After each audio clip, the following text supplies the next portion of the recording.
Hello， 大家好，我是蔡淳佳，欢迎来到我的最新播客节目《音乐纯聊天》。在这档节目里面，我会找我音乐圈的朋友们，跟他们聊音乐和玩音乐。所以今天非常开心，可以邀请到3位大师，因为他们的经历还有他们的专业，我觉得真的是很不常见，非常稀有的。所以今天非常开心，邀请到我3位好朋友来到今天的节目。我们来欢迎他们，耶！ Hi everybody。 第一位是蔡於位导演，大家好。第二位呢是 VFX Supervisor 特效哦，好莱坞特效的大师哎，所以今天非常开心可以邀请到 Dayne Cowan， 耶！再来就是服装造型师，也拥有20多年经验的一个服装造型师，我们欢迎他 Meredith。好，今天为什么会邀请这3位专业人士？是因为他们都参与了我的最新 MV， 叫做《两个人间》。对，虽然我的歌已经发行了大概1年的时间，但是呢，这个 MV 我们筹划也非常之久，因为这个 MV 与众不同。为什么与众不同呢？因为这一次，非常的浩大的一个阵仗第一，我们用了很多的特效，虚拟影像，然后呢，还请了一个电影导演来帮我拍摄，哇哦，真的是太夸张了。然后最特别的是，因为我们的这一个 topic 很不一样，因为是跟外太空有关的，所以非常开心今天能够请到他们。然后第一位我想就是问的就是蔡导，其实我可以大概跟大家说一下，我跟蔡导是怎么认识的。其实我们在很多年前是在北京第一次碰面，你记得吗？哦，不是有500年前我们姓蔡，所以500年前是前世可能有碰过。Yes， 我们第一次在北京，你记得吗？跟 Eric。在一个 hotel， 对 hotel lobby， 我们在那边碰面，然后我们喝东西，在那边第一次碰到。因为你那个时候好像是在北京拍电影，是吗？对。我跟他更深的一个渊源，是因为我认识他老婆更久，他可能30年吧，30年的朋友，所以我跟他太太也是朋友，好朋友。我觉得我们的缘分是在于前年，导演他出了一个电影叫做《乐园》，然后请了我唱这个主题曲，就是《相思河畔》。对，然后这个 MV 呢，怎么来的呢？其实是我多嘴，对，因为那一次是我问他说：“请问导演，你拍 MV 要多少钱？”然后他就说：“不用紧，我帮你想。”那个时候我还记得你问我这个大概预算会要多少？对，我说你有大做，小有小做，要看你玩多大嘛，对不对？然后我就说：“不行啊，我没有 budget。”但是结果他其实就帮忙，也要感谢，就是时间刚刚好，那个政府开了3间，就是去年刚刚开了3间那个 virtual production 那种摄影棚，我就鼓励我们新加坡导演去使用嘛。然后我想，我也想玩一玩这个 virtual production 到底是什么来头的哈。那么刚刚好，你的项目我觉得可能用得上。很夸张，但是我想问你，你怎么会有这个idea？ 这个 MV 的概念是怎么来的？ You want to use virtual production in a way where you cannot achieve with regular production. So it's just a very different production overall. It's not a conventional production. Can I put it that way? You use virtual production for things that you cannot otherwise do with a normal production. Yeah. 所以就好像如果我拍一个外太空的，我不可能飞去外太空去拍。是可是有了 virtual production 我就有机会。除非你是 Elon Musk 就可以。Gives you the ability to conjure up different situations. And save time and money too. 而且讲真的，那首歌第一次我一听到那首歌的时候，我就虽然是2个人的故事，不过你的歌词方面就已经把它想得很大了，就2个人的距离可以是2个世界的距离那我想有哪2个世界的距离直接2个星球吗？就直接2个星球，真的是也就火星跟月球。只有你想得出。我自己听到概念的时候，我讲月球跟火星，我说哇，这也有点夸张。但是后来跟我讲的时候，我说还蛮酷的。我自己看来，我觉得他的审美或者他的美学是比较电影化的，它不像一般的 MV 就是唯美，但是这个是有真实性的美，它不一样，可以这样讲吗？可以这样讲，可能我就讲一下一个影响我很大的一个歌手，我是要拍这个 MV 的时候，我就在想有一个歌手是以电影的方式去拍他的 MV 的，而是谁 ？Michael Jackson，迈克杰逊。我从小就很喜欢 Michael Jackson， 那么我在想如果我要把这个 music video 拍的有电影感，我就要以电影的方式去拍摄电影的那个故事角度去讲团队都是拍电影的，很夸张。这个团队我从来，你知道拍 MV 的团队一般上是4-5个人的，他是40-50个人哦。我可能比拍电影跟拍电影差不多啦哈。真的就是在拍电影的团队在拍 MV 了，所以他很疯狂啊。对，而且好像 Michael Jackson 那个 Thriller，对不对？对他有一个加长版，那么还有一个短的，那么我们的这个 music video 也是一样。对，其实除了我们这个4分多钟的一个 MV，其实蔡导我们还有一个微电影，小小的电影，就是大家可以看到，在这个虚拟的摄影棚里面，我们拍摄出来的这个 MV 的，还有电影的微电影的效果是怎样？我觉得大家可以敬请期待，因为真的是太特别了，太特别了，连所有的道具都是很真实的，而且非常的浩大，所以当然那一个资金应该是很雄厚的。大家不要看着我，不是我出的。这个真的是要问蔡导的，因为这个跟蔡导有关，然后也是因为蔡导的原因去申请了一个政府的一个辅助金，所以我们才能够拍摄这一个电影。可以大概说一下吗？因为我觉得真的是天时地利也就是去年他们建了这个virtual production 的那个摄影棚，那么他们为了要鼓励导演去尝试去学习，他有了可以去申请这个辅助金，说你有什么样的项目适合用的话，来我们可以帮忙你。我就有了这个概念，说我拍一个15分钟的一个微电影可是从中会有是一个 MV， 可不可以？可以。可是要天马行空，不可以就是平时的制作都可以做得到的你要淋漓尽致的利用这个 VP，我就好那么我们就把我们的那个概念给了他们，就说好就过关了。然后这个成本其实挺高的，大概是新币6位数，然后这个6位数也不小了，对吗？可以这样子讲。可以问一下，就是你会觉得因为有这一笔资金过后，所以你的想法就变得可以更天马行空、更夸张？因为很少也有机会说我要拍一个10多分钟的一个项目，而且那个资金可以让你达到，我不要说好莱坞，不过接近好莱坞的那种那种质地。因为当然每个人都向往说我可以拍的好像电影科幻片等等，但这个给我一个小小的机会来做这个尝试吧。是你给我们机会，真的我们没有想过的。不过真的这个项目给我不单单有机会拍我要拍的项目，我有机会跟我想要合作的人合作。 This MV has brought us to work with you for the first time. But I have to ask him first, why did you choose Dayne to work on this project? That's an interesting point. Yeah. I can't remember. The thing is, we knew each other quite a while back. He's been in Singapore. I've been in Singapore a long time. I remember working with you when I was at Infinite Studios. Sort of met you then, but not very well. But then it was more, we met at the conference in Vietnam when we spent a week there was a conference, 那个是韩国 Like a film festival or what? 没有 Korean Film Commission， 他们有一个项目是请我参与了2次做一个导师就训练就是亚洲的一批不同国家东南亚的那些filmmakers。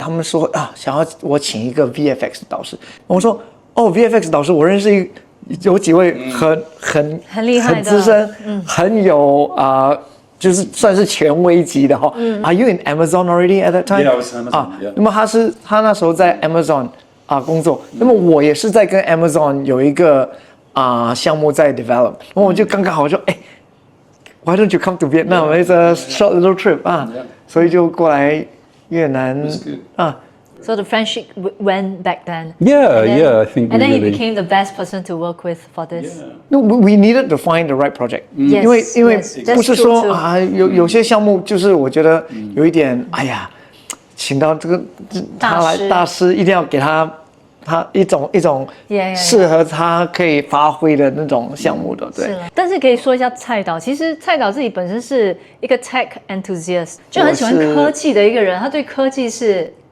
痴迷的。反正最新的科技你基本上有，还有最老的他也有。从最老到的他可能要开一个博物馆之类的。自己喜欢收藏那个麦金塔。Macintosh 旧的夸张，他才跟我刚刚给我们看，他买了一个什么麦金塔的电视对 Macintosh TV 有一个很旧的一个黑色新加坡。麦金塔的电脑我还听过，但是麦金塔的电视我没听过，但是他有。不是 Apple TV， 是 Macintosh TV。所以导演，你其实也拍了4部电影是吗？5部电影。5部。然后最新的这一部就是《乐园》，其实也为你得了很多奖我觉得这个是蛮了不起的，非常恭喜。然后也得到金鸡奖，对吗？对。金鸡奖的什么那个？最期待中文电影奖。最期待中文电影奖。所以蔡导也是一个对于电影对于科技非常非常热爱的一个人。但是其实他不是主修电影的，他的背景是一个商科的一个学生吗？对。你是读在密西根 University of Michigan。对。Business School right？ 对。那么那时候我的concentration 就是majors 他们叫是 Computer Information Systems。OK。电脑系统。OK。设计。OK。and marketing。OK。然后结果就浪费你父母的钱去做电影然后花更多的钱做电影没有吧？现在用别人的钱，还没有用我自己钱那还好，读商科还是有用的。要小心，还是算的比较精准一些的。所以拿钱的时候要很珍惜要懂得怎么样去好好的运用也是没错。所以说到背景的话，我们现在可以来问 Dayne。 So Dayne, I understand you're an Australian. Yes. And your background is in computer engineering? Computer science. Oh, computer science. I went to the University of Technology, Sydney. Studied computer science. Yeah. But I found most of it very boring. The only part of my degree that I liked was one subject, Introduction to Computer Graphics. And there were only 2 electives in the last year, and the next one was Topics in Computer Graphics. And we had a specialist lab full of these things called silicon graphics machines, which is an old, you know what they are, right?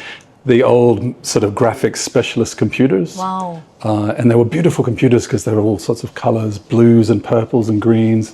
Because most of them were all old beige boxes back then. Yuwei would love to be there. Oh, yeah. So we had 30 of these computers in a lab, and I just fell in love with that. I walked into that lab and went, ooh, what do these do? And when they showed me, and we had a lecturer who was also a director, come and actually show us the work he was making in Prisms, the old side effects software.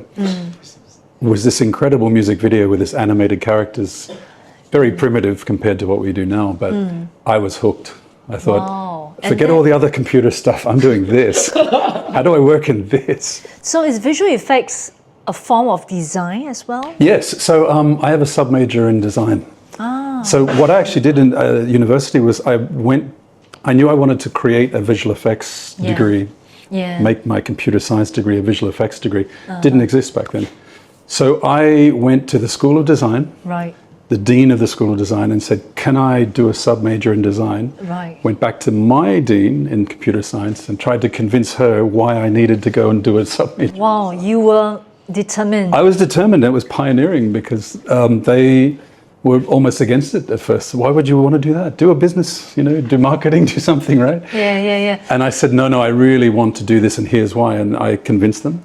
It sounds really familiar. Like, I think probably 20, 30 years ago, that's where all the parents will not want you to dabble anything in media, in arts, in music, anything that, No, even today, right? But now might be a little bit better for the younger kids. I feel might be a little bit better. But, it sounds really familiar. Yeah, it was a challenge. It was a real challenge. But yes, it started in computer science, but then I got my first job selling those computers, Right. a reseller for these computers. Right. And then I worked in support, and then I learned how to use the software, and then I suddenly had to teach myself more design because I realized I didn't have the design and art skills that you require. A lot of people come at it in different ways. Some people came at visual effects from the sort of optics. Some people actually came from the sort of optical research. Some came from robotics. Some came from fine arts. Some were architects. Right. So the training back then was really mixed. It could come from anywhere, really, and frequently did. So immediately after your degree in Australia, did you head out of Australia after that? Almost had to, because to get opportunities in that field, you had to leave the country almost. It was too limited at the time. Right. I did work a little bit in the country. We did some commercial jobs and smaller things, but really if you wanted to take off with your career and work in film, you had to go to Los Angeles, maybe San Francisco or London. So you went That was to London? I went to London, yeah. You went London? That's right, yeah. I had friends that went to Los Angeles and they're still there. But I really wanted to see Europe, and I love London and Europe and the UK. I see. So I was absolutely keen to go back or go to the UK. I see. And that's why you did the Harry Potter series? Yes, I did, yes. So in China, I was known as the person that did all the Harry Potter series. Because that's how China marketing works. They were like, we have the person who did all of the Harry Potter. And I said, no. I worked on about 5 of them. 5 of them? And how many episodes were there? 7. Oh my God, you did the majority of it. I did. But we had this thing in London called Potter fatigue. We had teams of visual effects artists that had been working on it for so long. They'd done 4 or 5 Harry Potter films. They said, if you put me on one more Harry Potter film, I'm going to leave. I thought you were going to say they were going to take out a wand and start pointing at the screen. No. Just make it work. But actually, I do have a wand. They gave wands to everybody that worked on the entire film series from franchise. Cool. And there's a room in the museum in London with all of the wands in cupboards like this. And you can go around and find your name on the wand. So my wand is in there. Some friends of mine took photos and said, so cool. Here's your wand. Next time you run there, I'm going to find your name. Yeah. It's great to see. So after saying so long, we have to tell everybody who Dayne Cowan is. He actually is a visual effects person, expert, I would say. Although the title is like really, really humble. What? Visual effects supervisor? Come on. You're more than a supervisor, but probably you supervise a lot of people, am I right? Yeah, I mean, I was a VFX supervisor. I was also managing a lot of teams of visual effects artists over the years, especially when I was in China and we were setting up a new operation in China. It's actually why I came to Singapore. I came to Singapore because I'd been working on all these Hollywood movies in the UK, and it was tremendous fun.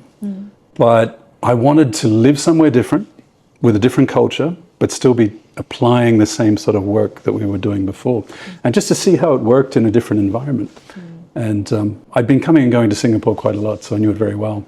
So I moved to Singapore, halfway back to Australia. And it was just really nice to sort of apply that knowledge from the Western market to the Eastern market. Yes. And I had a fantastic time working, in Asia and China in particular. Really, really interesting. I found the learning about a new culture was tremendous. It was refreshing. I sort of almost rediscovered my passion for the visual effects. Can I just maybe ask you to share with the audience, what kind of films you have done other than the Harry Potter series? Sure. So I think I've done about 59 films. And again, that's just because I've been here a long time. Yeah. Maybe some of the the well-known movies. So I worked on one called The Reader, which was with Kate Winslet. Yeah. I've got a lot of stories, maybe for another podcast on that one. One of my most memorable ones was actually Lang To Tang, Wolf Totem, which we did in Beijing, which was with the director Jean-Jacques Hano, French director. But this was his China film. Okay. We did with the China Film Corporation. And interesting. working with Jean-Jacques Hano is one of my all-time favorite directors. He did 7 Years in Tibet and The Bear and all these incredible movies. It was like working with a really wise old grandfather who was just incredibly nice and gentle and inspiring and motivated, and it was a fantastic experience. And working with him in that sort of environment in Beijing was so unusual and different and amazing. Beijing is a cultural city. Yeah. I want to ask him about working. How was it working with Chris Nolan? Oh, Chris Nolan, yeah. Chris Nolan for which Batman one? Batman, For so yeah, Batman. we did Batman Begins and The Dark Knight. I worked very closely with Chris. Chris is a great director. Yeah, Chris is really inspiring. I love directors that are visionaries. Someone with a very clear idea of what they want, like Alfred Hitchcock. He had the movie in his head before he even got it onto film. I think Yuwei has that too. He has that talent. No, I'm serious. You have that ability to sort of, you know what you want. You know, you have a vision. And Chris Nolan is one of those directors. He's got a really strong vision. He knows exactly what he's looking for. Nice. And it's great to work with directors that have that strong vision. Wow, you're so universal. I've done projects for Universal. Universal were downstairs from us in London. Yes, they were based downstairs from us in London. No, I've actually done a lot of work over the years, what we would call invisible visual effects, which sounds like a contradiction. Invisible visual effects. What is that? So, there's two types of visual effects. You have Harry Potter, magic, creatures. Obviously, it's visual effects, but it's not meant to distract you from the story. But it's visible, it's visual.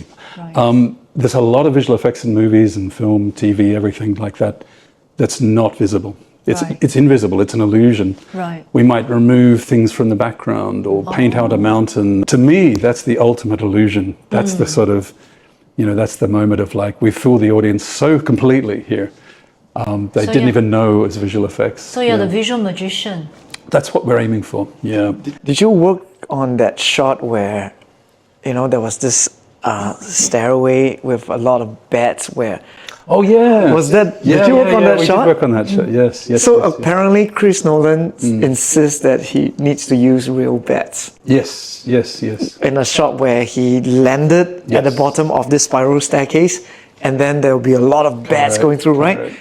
And they did two versions. They used the special effects one. Yeah. We actually had to do that to convince Chris back in those days to go down the visual effects path. Chris was always wanting to use miniatures and, real as much as possible, which is a good approach. But to convince him, we actually had to do that test on that shot. And until it got to a point where you couldn't tell, and I still remember the day we presented him both versions and he looked at it and just went, I know I'm going to get this wrong.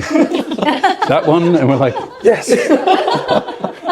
That's the visual effects one. So, absolutely, that was a defining moment. And from then on, he really embraced visual effects. Okay. I feel to the point where he won a Visual Effects Society Visionary Award for visual effects, which is sort of a lifetime achievement in visual effects, which was fantastic. Yeah. So, which is why I'm like, I really want to work with him. Yeah. But I need to have something to allow him to showcase his talents. Definitely. And I think that was a really good project to choose because it was really a new challenge. It was interesting, like fundamentally interesting, because as I think we were talking about this before, virtual production is relatively new technology. We're all still sort of feeling it out. What can it do? What can't it do? And it fundamentally changes how we work. So visual effects, normally you have pre-production, you plan the shoot, production, you do the shoot, post-production, you do all the editing and VFX and that kind of thing. Virtual production takes a lot of the post and moves it into pre, so it shifts the whole paradigm. So we have to almost really treat it like as if we were creating a physical set. Right. Like carpenters, we'd have to go and make the table, we'd have to go and construct the walls, and then have it ready for the shoot. Because if it's not ready for the shoot, you can't do it.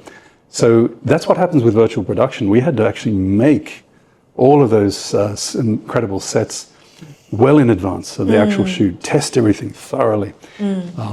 And it took all of that time we would have spent at the back end and moved it forward. Right. So previously, a lot of the shots in the music video Yeah. would have been green screen. Yes. Yes. But yes. we didn't do 实拍 that. we Yes. shot it live. So a lot of the music videos that you see typically would have used green screen. Right? And you yeah. need to act to the green screen. And pretend, I mean, right? imagine. But yes, so coming back to this MV, I can ask Dayne about, because we are in this virtual production studio where the screens are really different from the usual filming studios. Like he say, a lot of green screens and stuff. But this one, ours is a really curved screen. And what screen is it? LED or what? LED, right? But it's really curved. So how is this wraparound kind of screen different? And what kind of effects are we expecting, when we film in such a studio? Because, a typical studio is just flat with green screen and then people just act to the green screen. But this one is different, right? And this one is like... Best way to describe it in a way that people can understand is if you're looking at a big flat TV from the side or a big cinema screen from the side, it's at a very funny perspective and everything gets a bit distorted.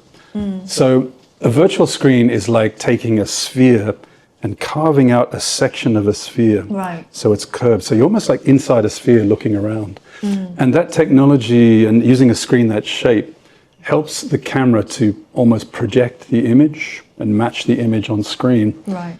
In a realistic way with the correct perspective. Yeah. Yeah. If you want a flat screen, it's very hard to sort of get the right kind of look. I think, does that describe it properly? And another benefit, 我觉得就是 it helps actors. Yeah. Because the actors typically with green screen, 你要 And imagine. react, yes. 你要跟他 That's true. 讲 That's my feeling. So you have to imagine it's like this, and then you'll be doing it blind, right? Yeah. Whereas now you know exactly. Oh, this is exactly what I'm gonna see. Yeah, and for non-actors like me and G, we really need it.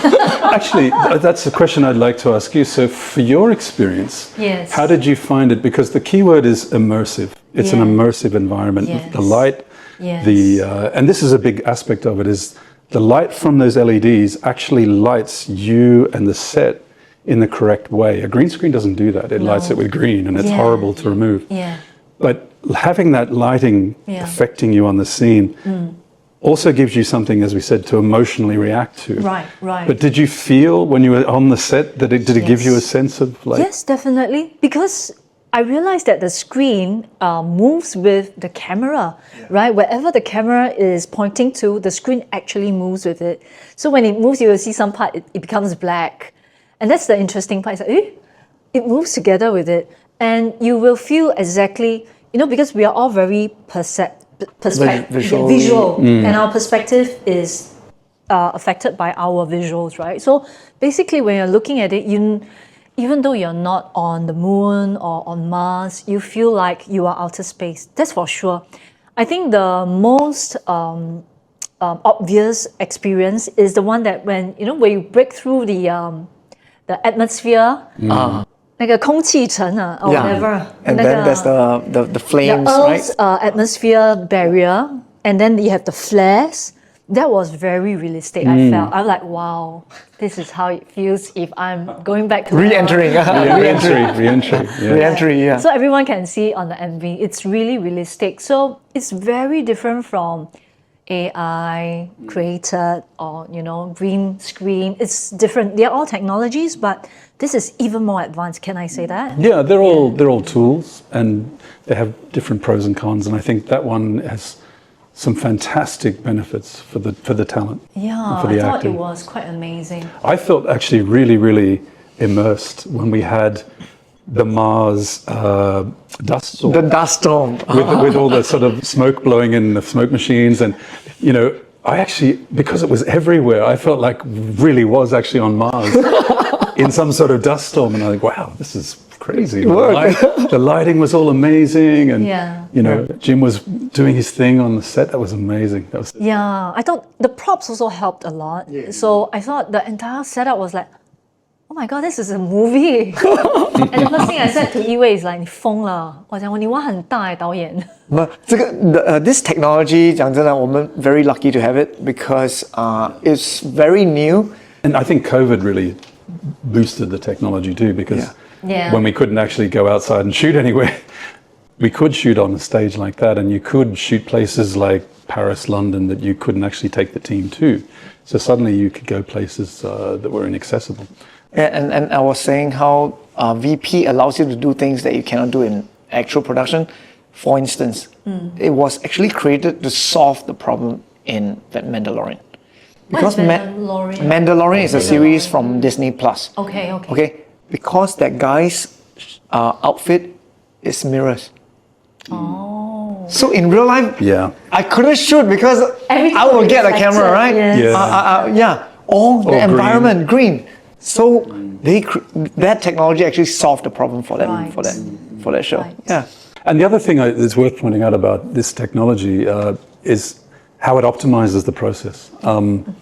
If we had used green screens on the music video, we would have been doing it for months and months, much longer than it would have taken. So actually, it would have cost more. And would have cost at least 6 times more. Easily. 6 times more? Easily Wow. 6 times more. Yeah. So the studio is actually cost effective and very realistic and a lot more easy to shoot. Yeah, this whole thing was Yeah. shot in 4 4 days. days. 4 days. Yeah. 4 days. 4 days? 4 days. Yeah. Or we were involved for 3 days. So another day was you guys alone. Correct. So it's mad. Nobody shoots 2 days of every for Mars, 4 2 days of Moon. You also didn't see there were lots of days where we just were doing technical checks, tech setup. Oh. And how long did that Preparing. take? I think we had at least 4 days. 4 weekends. 4 days. 4 weekends, yeah, 4 just weekends. checking, testing. Because for this environment, for the virtual production to work, you have to have the lighting on the set of the practical lighting matching what's actually happening on the screen. So if, for example, you've got a big light over here and all the shadows are going that way on the set, Right. you've got to have the same thing on the background, because if suddenly there's shadows going that way on the background, it looks very wrong. Right. And we picked that up straight away, just instinctively know. Right. So you spend a lot of time looking at the angles and where are we going to shoot, and it's like doing a virtual recce, Rehearsal. Yeah. rehearsal basically. Yeah, full dress rehearsal. Location scout. A lot of work was put into A lot this, of work, and a lot of work before we even got to the actual Wow. shoot. I feel so honored to be in this project. Suddenly, I'm like, now that I know all the behind the scenes, because as the artist, you don't get involved in the post-production and pre-production work. We are only there to we were kind of like vases. No, in a way. I had to make No, you no. perform. Yes, that's his And job. wear the really hot spacesuit, but I'm really appreciative right now. You really. did a fantastic job. Fantastic you job. guys- It takes many It takes departments many to make it people. work, All of you, all right? of you. Because Yes. other than the things behind that screen, we've got the things in front of the screen. Yeah, and I think it's so important to show the audiences to understand about what goes behind such a production, because most people won't talk about it. You will be credited, but what does the credit mean? Probably a name, but they don't understand the extent of work that you guys do. So, I hope this podcast really, let people open their eyes and ears and understand, how much effort, money, time is being invested in the entire project. It is amazing. Like when I first went to the studio, it was I'm like, wow, we have this in Singapore. I'm quite shocked. So, and this team on space, is it something that you have done before, Dayne, or it's completely new for you? Not a lot. Only a couple of shoots before we actually did this one, and this was the first one I did in Singapore. There were some others in Thailand, but it was relatively new experience as well, because as you said, there's many different parts to this process, and we had to get to know the guys doing all of the set build, the art director and how they work, and you've got to synchronize with their efforts. It's because you're actually trying to marry the real world in front of you with the big stuff on the screen.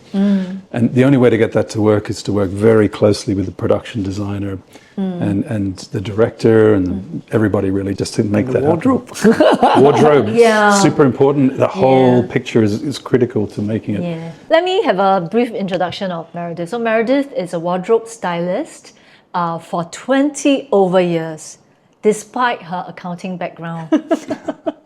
So she's an accountant by training, but she doesn't want to do accounting, Yeah, so why, huh?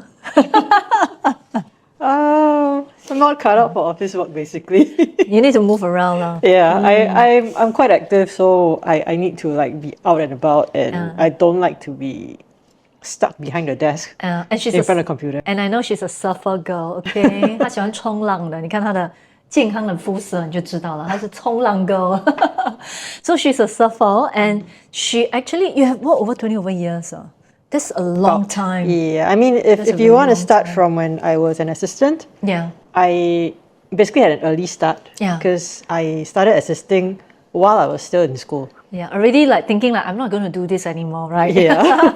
I'm not do accounting anymore. Yeah, but I still finished my diploma. I still have my cert. Cool. But yeah, I just decided that, okay, this is not what I want to do. Right. And then I pivoted. I went into fashion. So I went to London. I studied 3 years there. Yeah.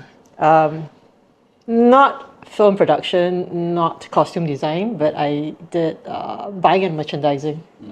Yeah. Oh. Yeah. I wanted to be the one to put the clothes in the store that will sell. That's good. That's important. So, and she's actually done many interesting projects as well. Movies and commercials mainly. Yes. In particular, MV for Coldplay. Yes. In 2024 in Singapore. Yes. Right. For the song Man in the Moon. Yeah. You international. Not bad, man. And also, how I got to know Meredith was not from this MV, but from previous year, last year.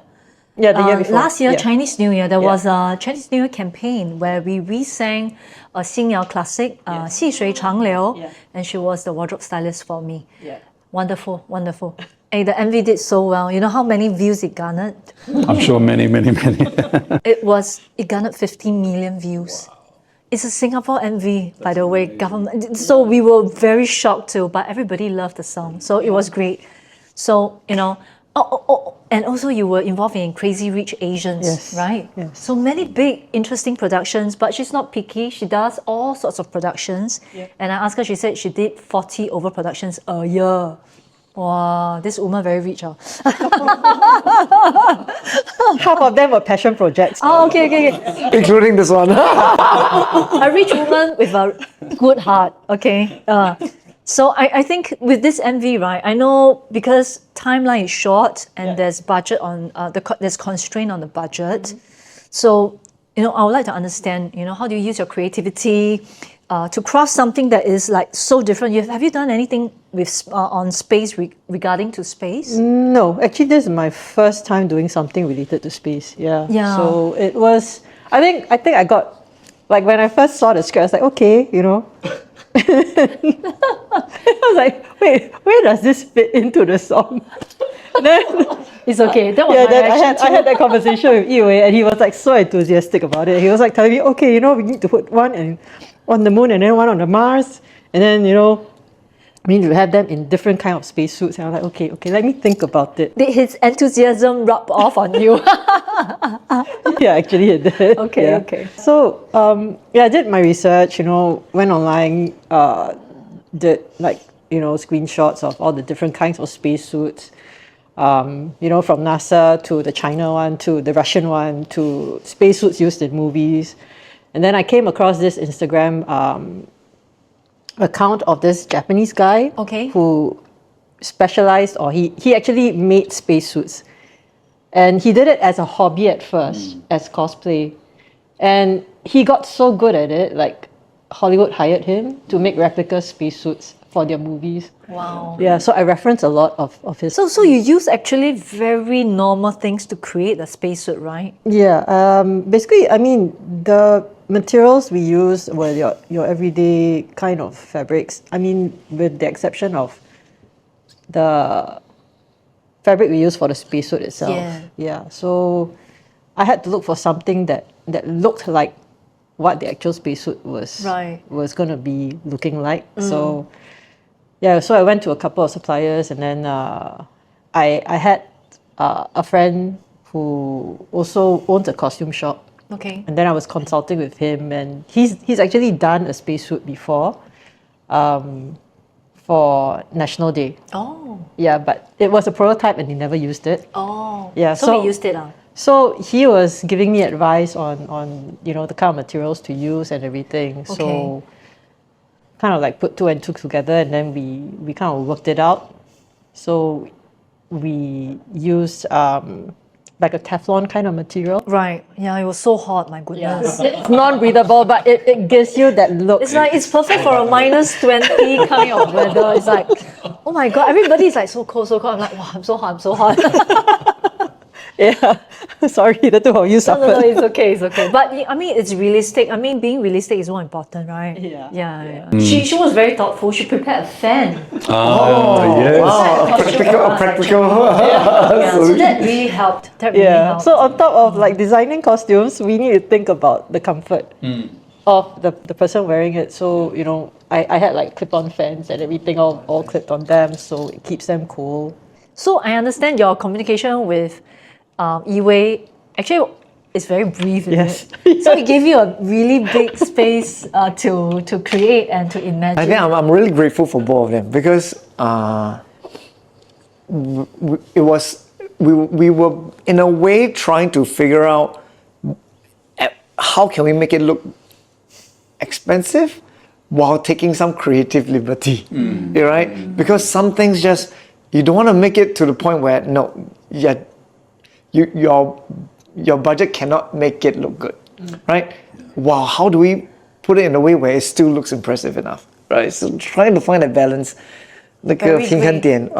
This is also why it was so good working with Yuwei, because as a director, there's proper collaboration. It's always the best experience when you're a partner in the creative process. It's fine when a director just tells you, I just want it like that, and you do the job like that. But it's much more enjoyable when it's a collaboration, and we would bounce ideas off each other, and I'm sure we did with costume as well. It was just like, well, what about that? No, that probably won't work. What if we tried moving these things around here? We did a lot of that, right? And that's fun. That's what makes the job fun. It's fun. And she was very flexible as well. And on set. So I'm very grateful for that because there were moments like, can you swap this and this? And she was like, okay. And she doesn't tell me what she did to get it done, but she got it done. So I'm grateful. Grateful. Very, very impressive. Very impressive. Because it's not easy to create a spacesuit because we don't even really see one. And then you have to make it look real, realistic. I think it involves a lot of creativity and resourcefulness because you need to know where to find the materials, and then how do you paint it to look good or whatever. Not easy because I was there in the room and then she was discussing. I was like, wow, tough job. What kind of job did Yuwei give you? I was like, what's such a tough job? But she's good. She likes the challenge, I feel. Yeah, she likes the challenge. Thanks for taking it up. Yeah. And actually, I mean, the art director was not here. It was a huge challenge for him as well. The art because director, yes. we and him, we had to be in constant communications on, okay, what can he achieve in a way where he can design the exterior of the digital version to match. So that it's still practically, people watch it, there's not too much to pick on. There's always something to pick on, right? But how do we find that balance again? One of the biggest things was the soil color. oh yeah. The grey moon dust, and then the red sort of, Mars-like material, which there's a lot of red soil in Singapore, so it's easy to source. But the grey sort of dusty effect of a Did they moon use is cement powder? tricky. That was a thought. We did talk. We talked about that at one point, but it is very fine. But he did mix it with a little bit. He mixed a little bit of that. Yeah. So we also adjusted the sequence of shoots so that we shoot the moon first, then you have the colored red one on top of the instead of the other way around, That was because for it would be trickier. Dream's shoot. I think that one was more challenging. Mine is basically sand, I think. Yeah. Yeah. And then they have to make the sand, flat every time. Yeah, but Jim one is also sand, but it's because on it's top red of- sand, so it's because if you shoot red, then put white is tougher to cover. Yes, So yes. we have to make sure that it's the other way around. And the other thing, we should have a big shout out to the junior and the art department guys. they worked overnight to get the sets ready for the next day's shoot. Yeah. So by the time we all came in ready to shoot, they'd been up all night and they were very tired, but they were incredible effort. I worked with Junior many years ago, like it would have been 12 years ago, for the movie that I acted in. At that time, he wasn't he was still the assistant. And then when I met him on the set, he's the director. I mean, you know, the art director. The art director. So I was like, wow, Separate, very happy to see him. Production designer, yeah. And he was great to work with too, just really collaborative, lots of communication, like Yuwei said. Yeah. We'd talk about approaches and, well, can you do that for real, or should we do this digitally? And Right. lots of back and forth. And, Yeah. Cool. I mean, it's such a cool production. So I have to ask Meredith, is like, I'm just curious lah. Like, because, you know, during, other than a spacesuit, then we have a scene in the cafe where we have to wear our own clothes. And then, you know, me being me, I say, hey, cannot lah, I must wear nicer clothes lah.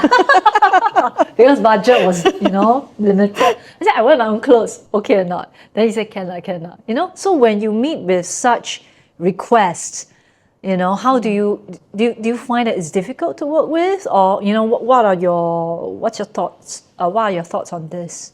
I think it will depend on situation. It differs because, let's say if it's okay with this music video, because you are not just astronauts, but you end up singing the song as well. You're in the cafe, so I do see that, yes, you know, it should be you. Yeah. So I was open to you wearing your own clothes. But say like if it's a movie that we're doing and you have to dress a character a certain way, that is where, you know, I will say, no, you wear what we prepare, because this is the costumes that has been approved by the director, and this is the vision that the entire team has come up with. So it's not a case of you coming in your clothes, because you are you. You are not, your clothes does not make the character. Yeah, so this is where the difference lies. Right. So, yeah, thankfully you're very nice. If not, I have to wear the flowery dress. Oops. I'm flexible too. Yes. Yes. Yuwei is very flexible as well. Because in the end, we have to pick our battles, right? And 有些东西不需要太执着，是，只要我觉得可以达到我们互相都 OK 的一致的 ，Why not？ 我们就做，对。And also, you know, I also want to understand about your creative thought processes. Like, you know, how do you approach different projects? For example, a film is very different from an MV, or different from a ad campaign. You know, how do you, for example, for a movie, how do you actually, you know, work towards in creating a role or image for this particular character? You know, I think people will be interested, because people will be mistaken that your job is just finding clothes, right? Am I right? Yeah, it's not.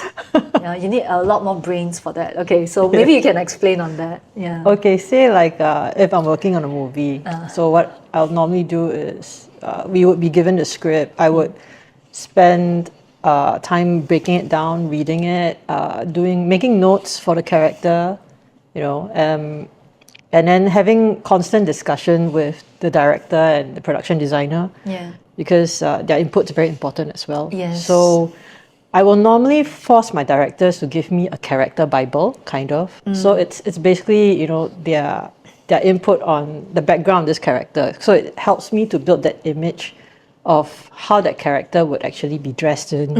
You know, the kind of color palettes, the kind of fabrics and textiles that I should use to bring out, you know, certain things in the character. Things like even, you know, whether he's wearing glasses, what kind of glasses would he wear? So it's a lot of all these thoughts and all the minor details that you have to put in. That's where the director's prompts are very important. Yes. Don't give the wrong prompts. So, okay, and Meredith, I want to ask you something. Of all the roles and personalities that you have crafted, which is the most memorable, or, you know, for you to create, you know, what character is most accelerating for you? I don't know where to start. Like maybe a sci-fi, kung fu, or whatever. Okay, yeah, I recently did this movie, so it's basically sci-fi kung fu. Okay. Meets kung fu kind of genre.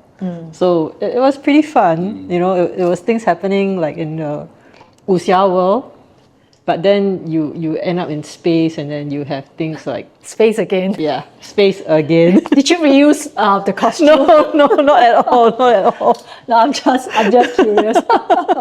Okay. Yeah, but without revealing too much, it was quite a fun experience because we got to. I mean, okay, wuxia was a genre that I've always wanted to do. So when the production first approached me about it, I was like, oh yeah, sure, why not, you know? So yes, you know, I like to do things that I've never done before because it challenges me and it makes me, you know, try new things as well. So with that, we had a lot of fun creating different characters, but it was based on a Chinese folklore. And then trying to reimagine that in a sci-fi way. It's a local film. Yeah. So interesting. Now, let's talk about AI. You know, so, you know, right now, I think, you know, especially coming into this year, suddenly AI is like explosive. Everywhere AI apps. You know, so how do you see AI in your industry? And do you think it's a threat or do you use it as a tool? First and foremost, we've been down. I've been down both paths. I've been down maybe we'll do everything in AI, and then maybe we'll just sort of back off a little bit and use it more as a tool. I'm very much of the mindset that it's a very, very powerful tool. There's a lot of hype with AI at the moment, obviously, and some of it, or I'd say most of it, is marketing driven. Because if you're setting up an AI operation and you want an investor to sink billions of dollars into your venture, you've got to promise the world. You've got to say it will do everything and it'll revolutionize and change the world. And I can understand why they do that. That makes sense. But the hype is different to the reality when we're actually sitting down to use it even as a tool. Now, we've tried to create fully AI generated material. But it's very, very hard for a director to get control, specific control of what it does. We tend to call AI slot machine creativity. You push the button, something comes up. Yeah. Oh, that's quite good, but it's not what I want. Feed more money in, push the button. Yeah. What's going to come up? Pray. It's still not quite what I want. It usually gets more haywire, I feel. Yeah, it can. You might get what you want very quickly, or it might take you weeks. And it has actually taken some people I know weeks to get what they want. Right. So directors, particularly those with a strong vision, will want it to look a certain way. And unless they can control that process, and they can with the old traditional VFX process, very easily they can get the result they want. But if they're using AI, it's very hard. And in fact, the film I'm working on right now, the director it's a very interesting situation. We have my company doing half the visual effects old school, VFX style. We have another company, great bunch of guys in Los Angeles, trying to do it all in AI. And we've actually finished our work more quickly with traditional visual effects than the AI because there've been so many cycles of trying to get it to do what they want and what the director's after. They got to the point where they actually had to abandon using full AI and go back to the old controllable approach. Now you can feed references and things into AI. You can get it looking in a certain way. Yeah. But it's still really hard. You know, if you have a beautiful scene and you say, well, that's great, but can I just tweak that bit over here? It's very hard to do, you know. Right. Now, this will probably come over time. Yeah. But the real power we see with AI is using it as a part of our process and our tool set. So the software we use to do visual effects, more and more we're seeing AI features appear in that software to accelerate what we're doing. And I've used that. It's something that would have taken me a week to do, I managed to do in 2 hours in AI. And that sort of thing, I think, is the best way forward. It's like a hybrid approach. Right. Where, you know, and it's still very hard to actually get AI material approved by big streaming companies like Netflix. They actually ask you, you know, here's a spreadsheet. Tell us exactly which AI systems you used, where you used it, which shots. You have to give them all the information because legally they've got to be very careful. that a system wasn't used that could infringe copyright and face potential legal action down the track. So it's a very big topic, and it's in flux at the moment. Yeah, it is. So that's why I was like wondering, I mean, we are like outsiders looking in, and everybody is thinking that AI is going to overtake the world, is going to create chaos in the film industry. And I think it's good to hear from you, the expert, that, you know, it's not entirely true. And actually a lot of things is, the human eye and the human brain is still a lot more evolved, I guess. So, I mean, like, how do you work with an AI right now? Prompt, right? Right. Yeah. Until the AI can read your mind, there will always be the interpretation, Yes. translation, and getting from one, the expression. It's Right. It's an emotional response. Like I see, especially AI agents. People talk about these AI agents, which is like some imaginary person, you know, in an AI form. They don't understand emotional context. Yeah. They don't have any wider context of what's actually happening around them. Not in the same way that people do, you know. And I think when you work with an AI agent, particularly in what we do, it's like working with a really clever savant sort of genius who's got no emotional intelligence at all. Yeah. And they're incredibly good at creating some graphics. But if you go over to that agent and you say, make me a, you know, giant castle with dragon flying across it, but I want it to look like this, and you explain it as a director would. You say, like this, and this is all the references. It is so hard. And then they'll sort of take it all in and they'll do something that looks great, but it's not what you want. You're like, yeah, that's good, but it's not what I want. That's not what I want. Now, I've had real human artists that were similar. They were incredibly talented, but no matter how many times you told them what you're looking for, they give you something else. Yeah. And it's like, it's true. that's good, but no, it's not what I want. Yeah, you know? I think in all creative work it's the same. Like even when I'm in the recording studio, especially when you're a newbie, and then the producer will ask you to do certain things and you always can't do it, and then you will be in the studio like for hours and hours. It's just exactly the same, because the way I look at it is an emotional person or artistic person, they have an image in mind that it is simply hard to explain in words, but they see it, they feel it, right? So they'll do it.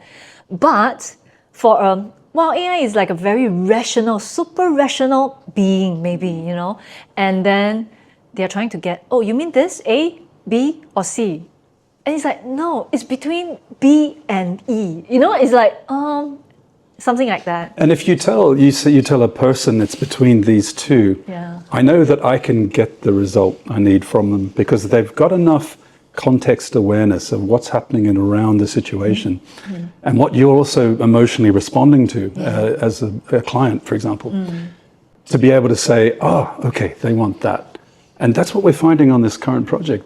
We're able to get there very quickly because we got the emotional context, you know, we know what the director's liking and how they're responding. And without that, you just get amazing things, but not what you're after. You know, it's and I find everybody gets, particularly in Hollywood, they get very frustrated with that. The key thing is, it's not intelligent. It's machine learning.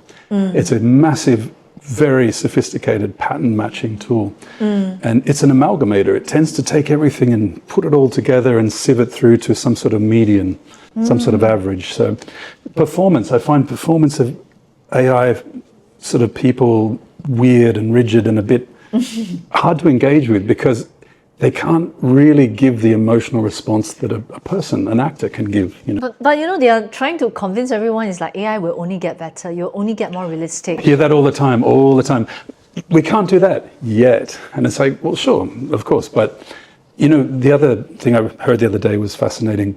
The sheer volume of electricity resources that is required to run these data centers, it's not good. Massive amounts of electricity just to make these sorts of decisions. The human brain runs on an absolute tiny fraction of that, you know. Yeah. And it can do hundreds of thousands of things better. You know, it's far more sophisticated. Yeah. We've got this sort of mindset. We just need a pizza, you know. To fuel our creativity. All we need is a pizza, you know. It's exactly it. We don't, we sort of, we're almost projecting our intelligence onto the machine, but the truth is the human mind is so much more powerful and sophisticated. Yeah. The AI experts and analysts have said, look, it can't get anywhere near a human being. We probably won't. The processing resources required for that will be obscene, And not just that. So far in the AI things that we've been working on, we always tell people, it helps you get from 0 to 90% or 80% very quickly.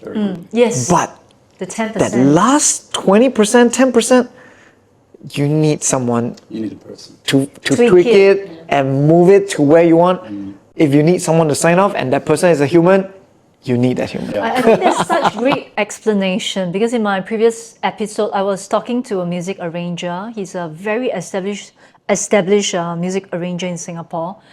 And I asked him about AI. And I mean, he's like, you guys, right? Like, you do things from ground zero to all the way, up to today. And to him, it's like, no, I haven't really used AI because, I work faster in my own ways. So I think it's such a great explanation because I think most people don't quite get AI, but everybody is rushing into it. Like when I try using the music app to create AI music, it's quite exciting in the first place, especially for non-musicians. That means the normal people. Like my brother, he uses the music AI and says, hey, I created a song. Quite nice, right? Then I'm like, yeah, it's generic lor. Correct. So my feeling is it's generic, but for them it's like, hey, it's very nice. So they are the 70%. No, yeah. You know what I mean? But I think it's recognizing what the masses also recognize. You know what I mean? It's like their standards are different from ours. Not that they are low standards. It's like because your work is like expertise. You are a specialty. So you see things a lot deeper and differently. But the masses, they feel like, oh, it is. And the same good enough. And the same thing exists in the commercial world. Oh, we tell people, say, hey, the low end. I don't want to say low end, but the cheaper productions. Cheaper productions. Let's say a 20-second ad infomercial may not require a human being to create. That's it might true. be very simply done.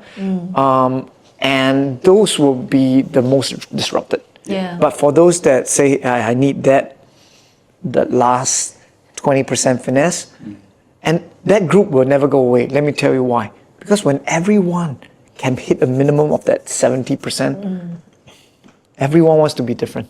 Right. And also all of that material that's not so good makes the material that is good really stand out. Another great example, when we all got Apple phones, Samsung phones with these incredibly high-powered cameras in them, it didn't result in everyone having amazing photography. It resulted in more average photography.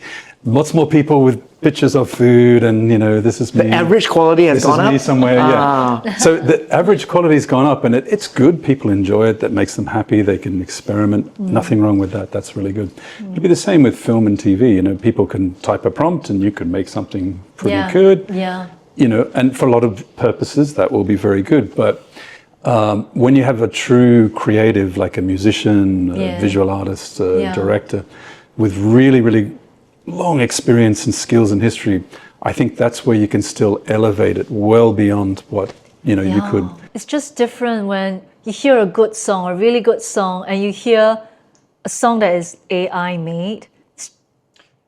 And it's because it just don't touch you as like what a human has written. It doesn't engage. It just doesn't touch you. Yeah, it doesn't engage. I find, this is just me, I don't like listening to AI music because as soon as I know that it's written by a machine, it's like, well, it just, I can't engage. I can't feel anything from it, But I think AI has one very good thing. It can correct all my grammar mistakes. It can help me copyright certain things for my business.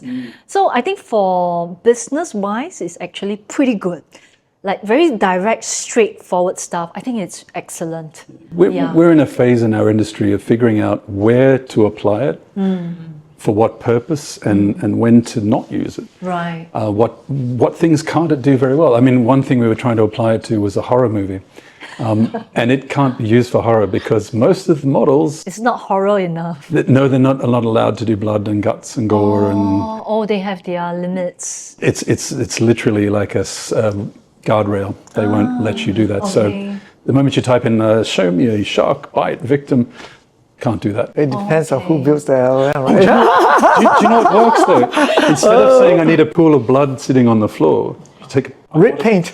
red wine. Red I wine. want a Red pool of wine. red wine on the floor, and it'll put a pool of red wine. It looks like blood. It's like done. So you also need to use your imagination. You have to think a little bit. Yeah. Okay. You trick it. Show me some raw meat here, and it looks like a wound. So. Interesting. Yeah, so we're in a really interesting phase, very early stages of adoption, and trying to figure out how to use it best and where to use it best. But you can't replace human decision making too. I wouldn't ever want to rely on AI to make a decision. It doesn't understand emotion, context, all of these sorts of things. And I think it's also interesting because, I'm an optometrist by training as well. And I recently just had my CP, which is continuing education online. And they were talking about AI for eyes as well, for viewing eye exams. And the idea is not to replace people like us. It's actually a tool for you to, quickly diagnose in a certain way, but a lot of times a human has to go in and determine that whether it is actually correct because they do make mistakes.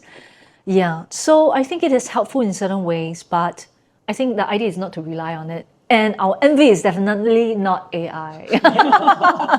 I think it's the same with music, like you said. If you have a group of musicians who sit in a room together and have a jam session, incredible things can emerge from that just you would never expected, and I think that's the sort of human element to the creative process. Yes, that's true. so important. That's true.